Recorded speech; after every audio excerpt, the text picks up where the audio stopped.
Imagine a crowd of over 250,000 people all gathered with one unified purpose. Unthinkable, isn't it? Yet that's exactly what's happening in India right now. 250,000 farmers, give or take, have come together in an unprecedented show of unity and strength. Their cause? A vehement protest against the government's new agricultural laws. These laws, they fear, could threaten their livelihoods by opening up the agricultural sector to corporate interests. The scale of this protest is truly staggering. It's not just a few disgruntled farmers in a remote village. We're talking about hundreds of thousands of individuals from all walks of life and from across the length and breadth of the country, men and women, young and old, all united in their cause, standing up against what they perceive as an existential threat to their way of life. In a country known for its diverse cultures and beliefs, such a massive unity for a cause is truly a sight to behold. A protest on such a scale doesn't happen overnight. So, what sparked this massive uproar? Let's delve into the heart of the matter.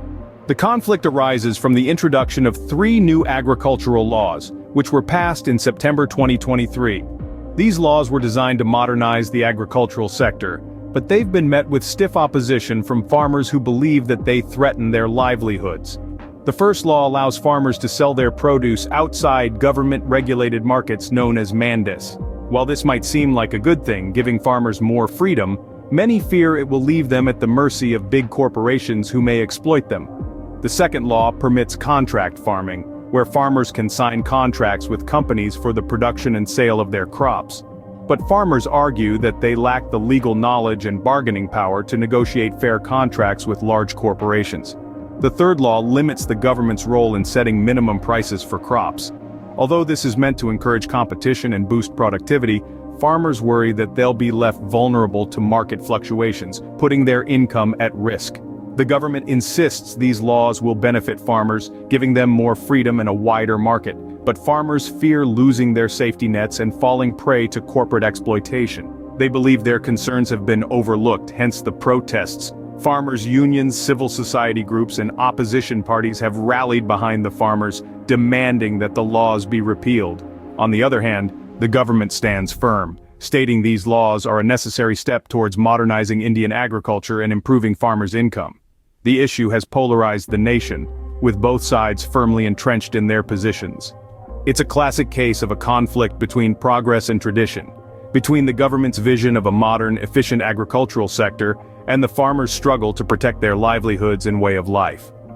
With such a deep-seated issue, resolution seems a distant dream, but hope, as they say, springs eternal. A local protest with global reverberations. The world watches as India's farmers stand their ground.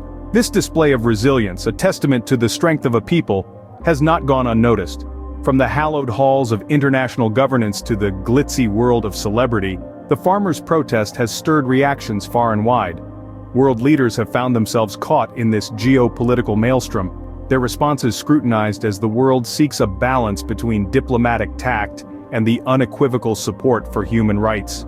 International human rights organizations, ever the guardians of justice, have raised their voices, echoing the concerns of the protesters and highlighting the importance of peaceful dialogue. Celebrities too have thrown their weight behind the cause. Their global influence, amplifying the farmers' voices, has further spotlighted the issue, casting a harsh light on the handling of the protests. The ripple effects of this struggle are felt far beyond India's borders, leaving an indelible mark on its global image. As the world watches, the pressure builds, not just on the Indian government, but on global leaders to respond and react. In a world that is more connected than ever, silence is no longer an option. It's time for us to take a stand, to lean in and listen, to educate ourselves about the events unfolding half a world away. The farmers' protest in India is more than just a local issue. It's a global testament to the indomitable spirit of humanity, their fight for rights, and the power of collective action. We can contribute to their struggle in many ways. We can keep ourselves informed about the issue, understanding its nuances before forming an opinion. We can share their stories, lending our platforms to amplify their voices. We can support organizations working on the ground, providing resources to those in need. The path of change is often long and arduous, but it's a journey we must undertake. It begins with a single step, a single voice, a single act of solidarity.